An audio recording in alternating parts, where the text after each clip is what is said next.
The character that I'm going to be showing off on our demo run here is the Silent, who I think might be one of the more challenging candidates for doing a common sense run with. As we go through our common sense run, we're going to want to keep the 3 R's in mind as ways to improve our deck. Those are relics, removals, and upgrades. We want to get...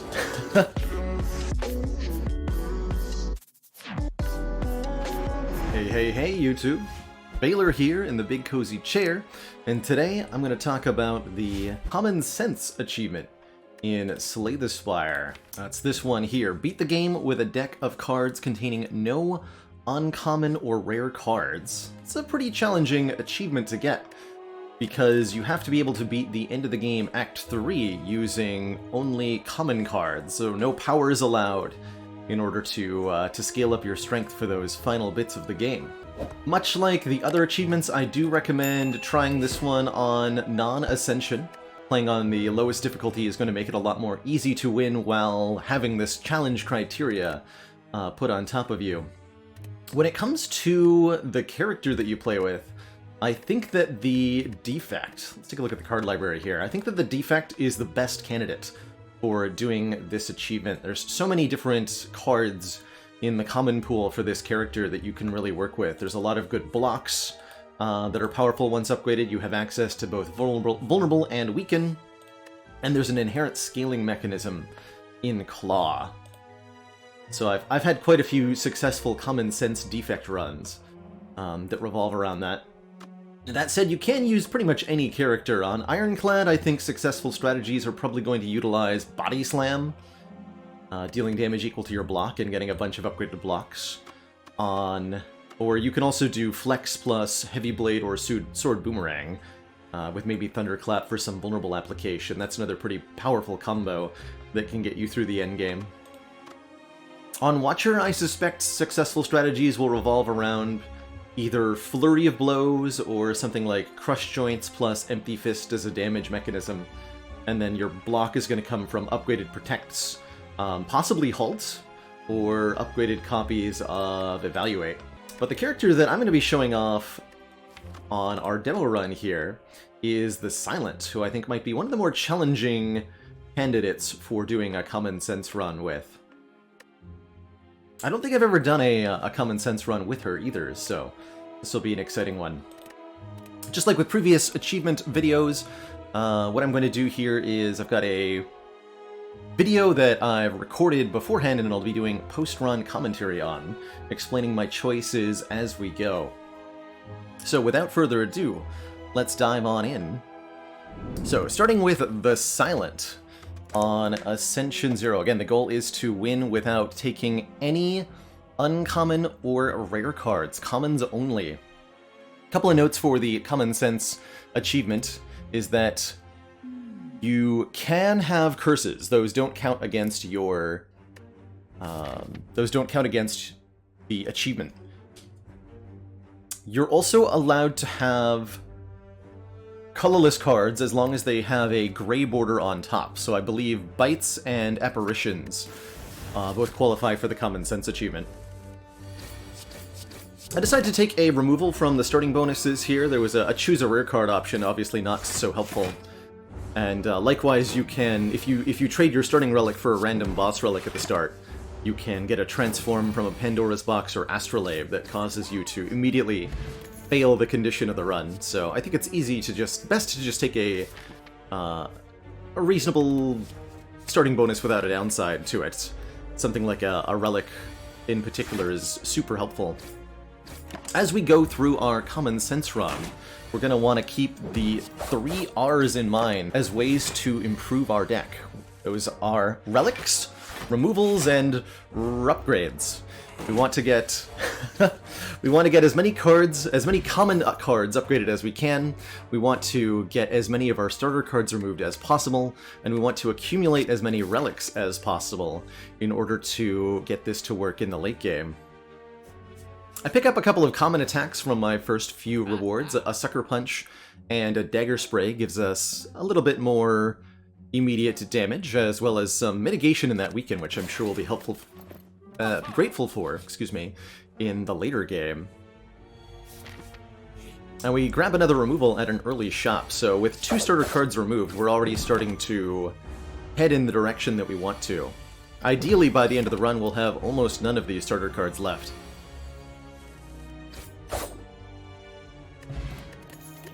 Potions are going to be another big, important part of a common sense run, because they can allow you to patch up your weaknesses, either giving you the damage burst you need to clear through an elite, or giving you the scaling power that you need to defeat a boss. Potions like the Power Potion in particular can be a big lifesaver, as they can give you something like a demon form on Ironclad to get the power you need for your final boss. Bit of a sketchy situation against the Knob here, weighing whether to use the Cunning Potion or not. I'd like to preserve it if possible, but if I can save a lot of health by using it, which I decide to do here, then it'll be worth it. And lo and behold, we get the shivs from that potion back in permanent form here. This Ninja Scroll is the first of hopefully many relics to come, giving us some immediate damage on turn 1. The goal from here is going to be to use our upgraded attack cards along with our relics and potions to kill a lot of elites in this act and next act, so that by the time we get to Act 3, we're going to be hopefully strong from our collective relics in such a way that we can beat the bosses without any rare or uncommon cards. I like an acrobatics quite a bit here. Since we already took this 0-cost block in the deflect, getting a bunch of card draw to find our upgraded cards again will help quite a bit. And with that acrobatics in the neck, I decide to upgrade this deflect so that we have a fairly efficient 0-energy block. This 3 mushrooms event is a relatively nice find. It yields a semi-useful relic and a fair bit of gold, and it's not too hard thanks to this upgraded dagger spray that we took.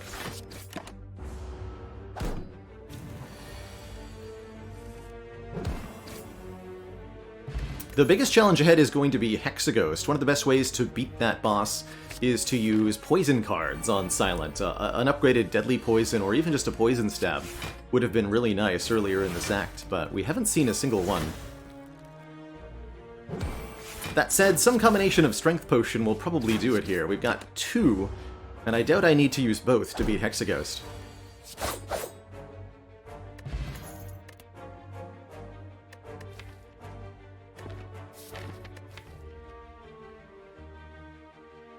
Deciding whether to add one more attack card here.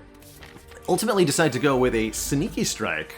This Silent Common got buffed in the recent 2.2 patch from 10 to 12 damage. And I haven't had a lot of opportunities to use it.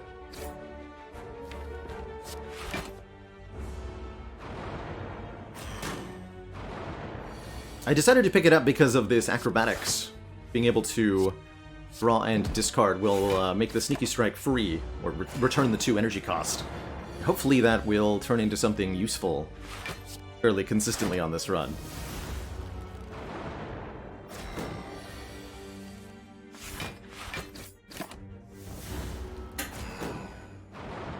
Bit of a long fight against the sentries, but not a bad one by any means.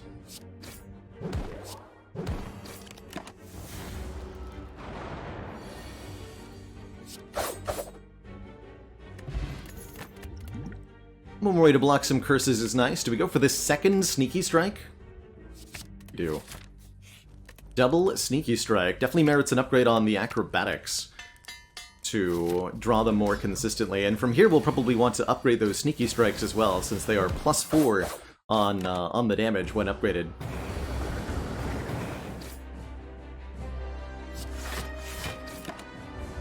Should have enough damage to get through Hexaghost with only 1 Strength Potion invested.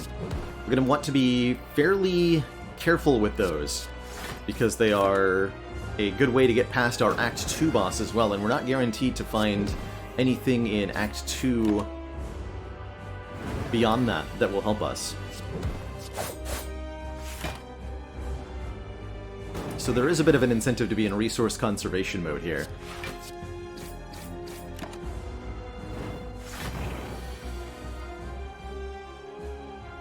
That said, this is about the point of the fight where I start to feel like I maybe should have used both potions.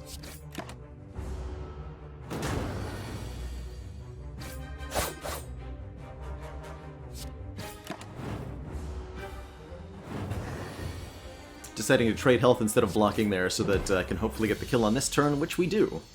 Sneaking past the Hexaghost. Unfortunately, you have to skip all 3 rare cards. Don't let yourself think about your boss card too much. If you're trying for common sense, you do have to skip them. All of them.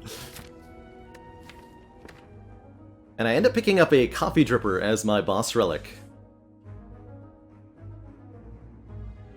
Over some of the other options. The Coffee Dripper gives us an extra energy, but prevents us from being able to rest. And I think that with the additional energy allowing us to play our entire hand a lot more consistently, that we shouldn't need to rest a whole lot. Plus on Ascension 1 here, we're able to get a full heal every time we defeat a boss. So the downside of the Coffee Dripper isn't so bad. Upgraded Poison Stab here, worth at least considering. It is an upgraded common card, and those are definitely something you want to keep your eyes peeled for in Act 2. Again, those 3 R's. Relics, removals, and upgrades. We want to get as many of each of the 3 as possible. This is a great opportunity for a card removal. I think this potion belt is also very, very, very powerful. We talked earlier about how potions can be a way to power up for the late game against those final bosses. Well, if you can get to your boss with more potions, then you're going to be a lot stronger there. Sneaky Strike's popping off here.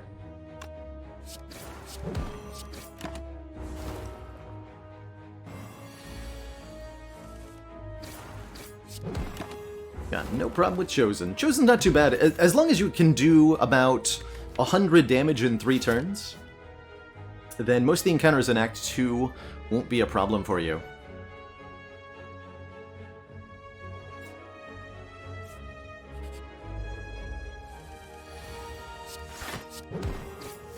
Snecko could be a bit of a challenge, depending on the energy rolls we get on our cards. I think if I had an Ancient Potion, I would have used it here.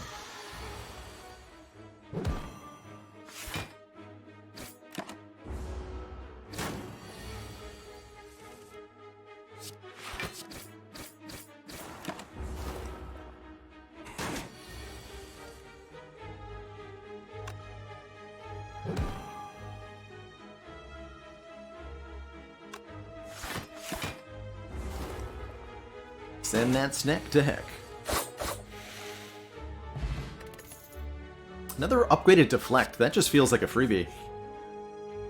We find the Cursed Tome event here. A little bit scary with the Coffee Dripper. We have to pay 16 health to get 1 of 3 book relics. I think this event is extremely powerful if you're going for a common sense run, as all 3 outcomes can be incredibly useful in their own way. This run gets incredibly fortunate, and then we get a Necronomicon, which doubles the first 2-cost attack that we would play each turn, which is these Sneaky Strikes, now get played twice. And we had an Omamori that blocks the curse that normally gets added to your deck when you pick up the Necronomicon. So we have just found ourselves a very, very powerful synergy that is going to be something we can probably work with for the rest of this run in terms of damage output. A truly, truly fortunate find.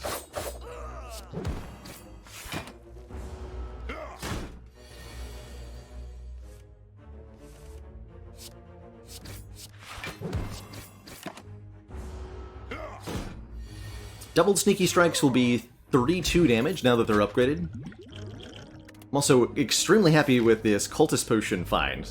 Cultist Potion giving 1 strength per turn. That is the kind of long-term scaling power that can win a boss fight for you with only common cards.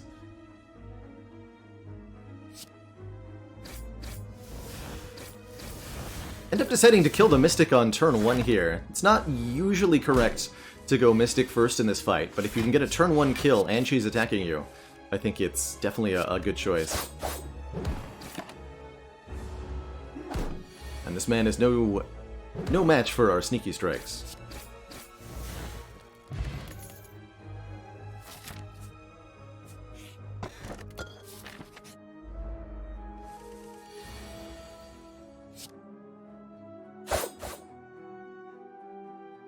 We're getting close to the point where we're able to beat our Act 3 boss without much further assistance. The thing this deck is really still lacking is a bit more block.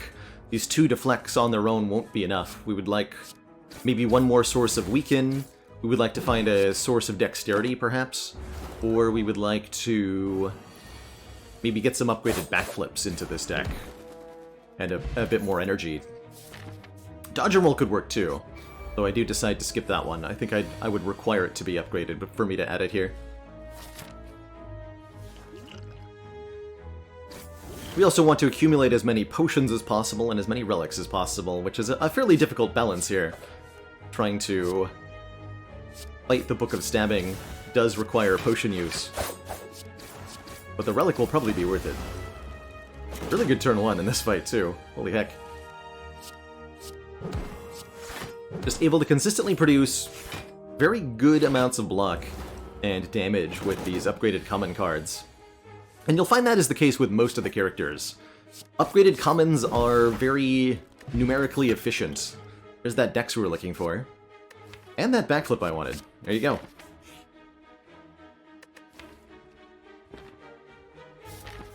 Getting the defense upgraded helps with our block situation a lot too. Now these defense blocking for 5 a few floors ago are blocking for 9 each instead, and that should be great for the late game.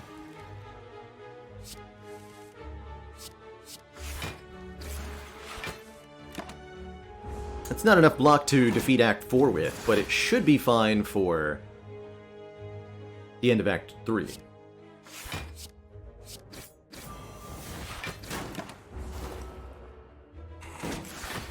Odd Mushroom giving us a little bit of help here, making these numbers even lower.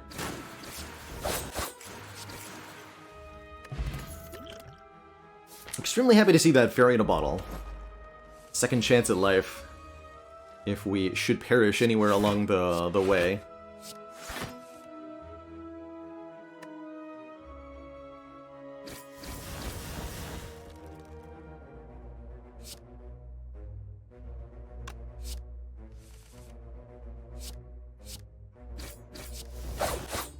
Really cool thing about this Sneaky Strike Necronomicon interaction is that since the Sneaky Strike refunds 2 energy when you play it after discarding a card, if that gets doubled, you get 4 energy back, even though you only paid 2 for it originally. So we're actually generating 2 energy each time we duplicate a Sneaky Strike.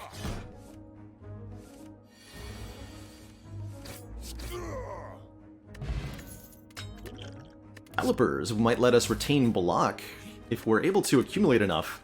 This Dex Potion will give us quite a bit of block in one fight. Could be another good candidate for something that we bring to the end boss.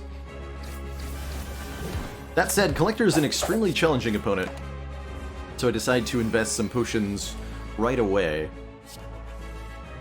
with the hopes of getting through this fight quickly. This might well be the most challenging fight for the rest of the run. The Act 2 boss is definitely going to be the first major obstacle to your Common Sense run. It's a test of not only how well can you block and attack, but can you get those numbers up to, can you scale your offensive capabilities to deal with a 300 health opponent? Everything you've faced prior to this boss has been less than 200 health, with the Book of Stabbing being the chunkiest thing you'll encounter in the act. But the bosses are so much more than that. If you haven't found enough relics, or if you haven't found a particularly valuable potion by this point, you're really going to be in trouble here.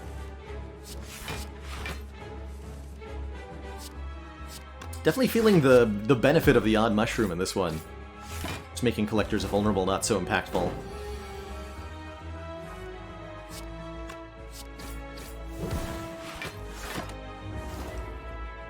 And thanks to these invested potions, the fight's not too bad.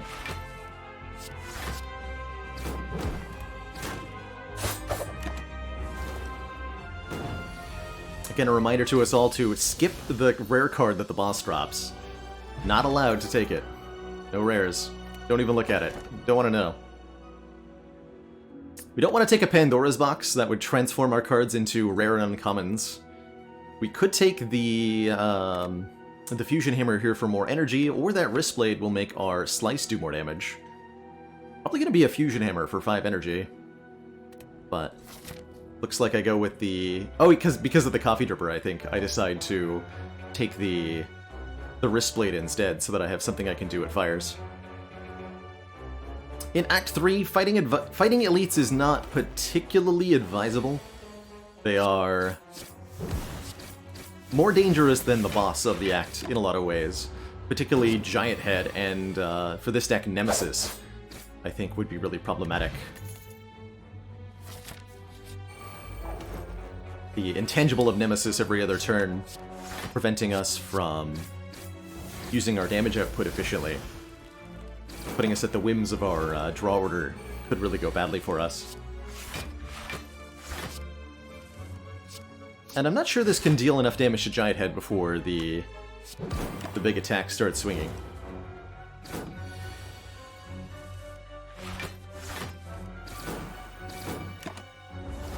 If you find yourself forced into an Act 3 elite, do you recommend investing some potions in order to get through? This will definitely be one of the most challenging things you encounter.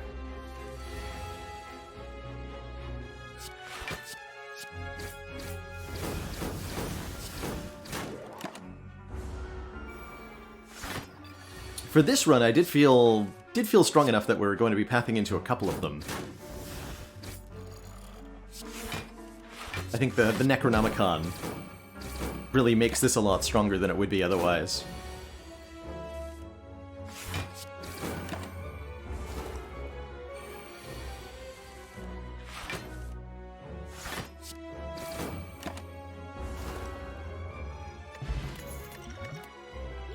Happy with a little bit of max HP, and definitely very happy to see an upgraded acrobatics offered to us. It's going to make these Necronomicon sneaky strikes so much more consistent. And let us play so many more cards per turn on average.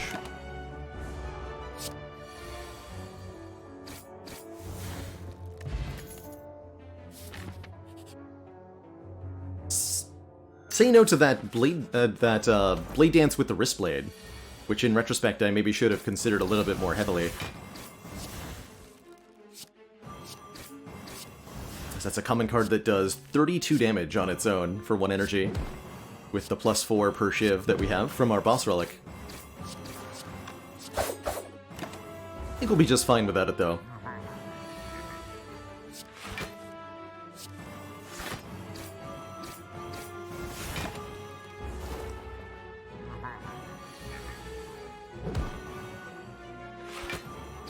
See that we're just not quite able to accumulate enough block with calipers to actually get that relic to do anything.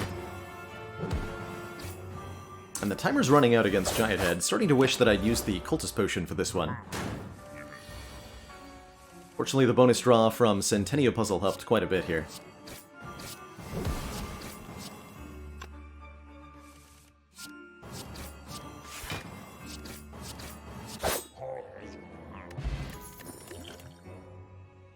Another chance at the Blade Dance. This time I spot the interaction and decide to take it.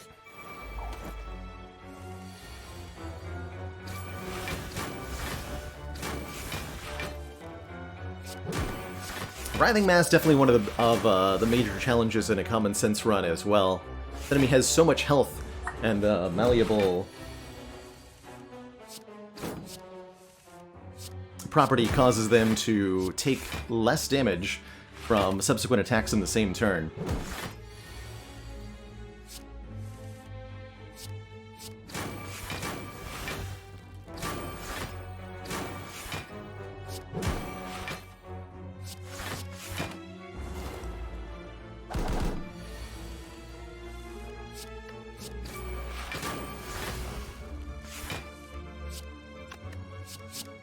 Main thing to avoid in this fight is to avoid getting either cursed or to avoid getting hit by their biggest attack when vulnerable for like 57 damage. Possible to end up losing a lot of health in this fight trying to avoid the curse.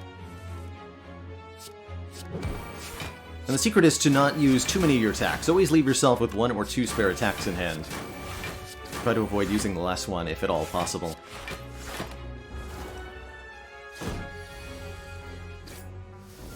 Not too bad.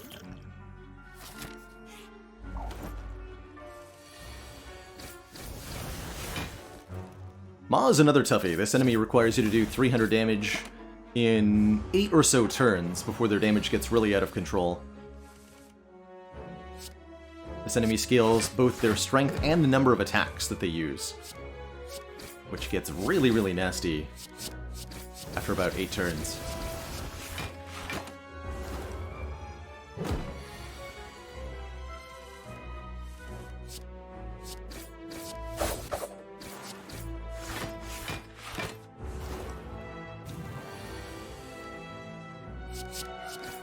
There's really not a lot that we can add to the deck from here that would make it much better. Now that we have so many upgraded commons, there's not many more that would be beneficial. Sure, we could add another acrobatics, another backflip, a dodge and roll or something, but it won't really improve our damage or block output very much. Mostly just want more relics. Cloak and Dagger, that said, is pretty good. Relics and removals. Shuriken, though, that will definitely do it. Shuriken is it's something that we didn't need to win this run, but something we're very happy to have found. Now, if we play 3 attacks, we gain a point of strength, and this deck is playing so many attacks per turn that we will find this causes our damage to get very out of control.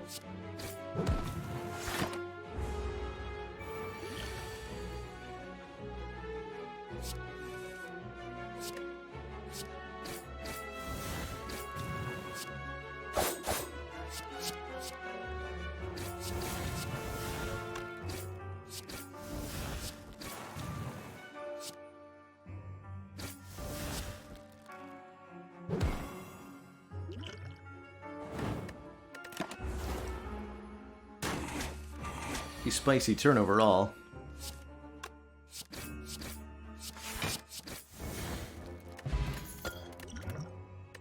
Toxic Egg's a little late. There's almost nothing left before our final boss. Gonna be Donu and Deka, probably one of the hardest of the Act 3 bosses to face with a common sense run.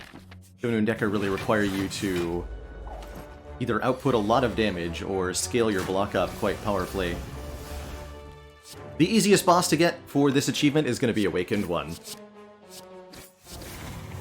Awakened One gains strength every time you play a power, but since you're playing without uncommon cards, you're never taking any powers. So the Awakened One will never gain any strength. Not too bad.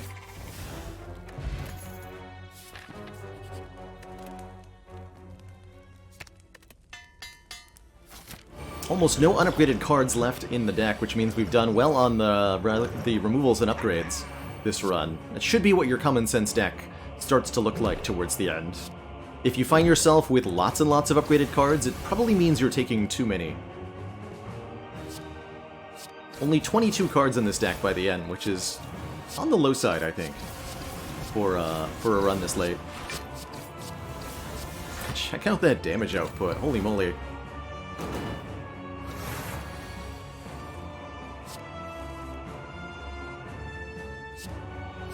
Poor Shapes never stood a chance.